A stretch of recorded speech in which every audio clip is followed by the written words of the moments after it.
ದಕ್ಷಿಣ ಕನ್ನಡ ಜಿಲ್ಲಾಡಳಿತ, ಜಿಲ್ಲಾ ಪಂಚಾಯತ್, ಆರೋಗ್ಯ ಮತ್ತು ಕುಟುಂಬ ಕಲ್ಯಾಣ ಇಲಾಖೆ, ದಕ್ಷಿಣ ಕನ್ನಡ, ಯುನಿಸೆಫ್, ಆರೋಗ್ಯ ನಿರ್ವಹಣೆ ಮತ್ತು ಸಂಶೋಧನಾ ಸಂಸ್ಥೆ ಬೆಂಗಳೂರು ಮತ್ತು ಸ್ಕೂಲ್ ಆಫ್ ಸೋಷಿಯಲ್ ರೋಶನಿ ನಿಲಯ ಮಂಗಳೂರು ಇವುಗಳ ಸಹಕಾರದೊಂದಿಗೆ ಕೋವಿಡ್-19 ಸೂಕ್ತ ನಡವಳಿಕೆ ಲಸಿಕೆಯ ಬಗ್ಗೆ ಹಿಂಜರಿಕೆ ಮತ್ತು 15 ರಿಂದ 19 ವರ್ಷದ ಮಕ್ಕಳಿಗೆ ಲಸಿಕೆ ನೀಡುವುದು ಹಾಗೂ ಸಾರ್ವತ್ರಿಕ ಲಸಿಕೆ ಕಾರ್ಯಕ್ರಮದ ಕುರಿತು ಜಾಗೃತಿ ಮೂಡಿಸಲು ನಗರದಲ್ಲಿ ಬೀದಿ ನಾಟಕ ಆಯೋಜಿಸಲಾಗಿತ್ತು.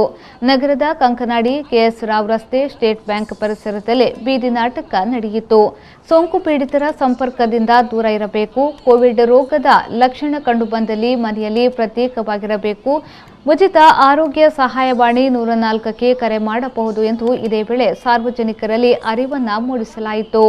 ಈ ಸಂದರ್ಭ ಪಾಲಿಕೆಯ ಕೋವಿಡ್ ನೋಡಲ್ ಅಧಿಕಾರಿ ಡಾ ಅಣ್ಣಯ್ಯ ಕುಲಾಲ್, ರೋಶನಿ ನಿಲಯದ ಎಚ್ಒಡಿ ಅನುರಾಧ ಶೆಟ್ಟಿ, ಎಸ್ಬಿಸಿಸಿಎ ಜಿಲ್ಲಾ ಸಮನ್ವಯಾಧಿಕಾರಿ ವಿಜಯಕುಮಾರ್, ಜಿಲ್ಲಾ ಆರೋಗ್ಯ ಶಿಕ್ಷಣಾಧಿಕಾರಿ ಡಾ ಜ್ಯೋತಿ ಮತ್ತಿತರರು ಈ ವೇಳೆ ಉಪಸ್ಥಿತರಿದ್ದರು.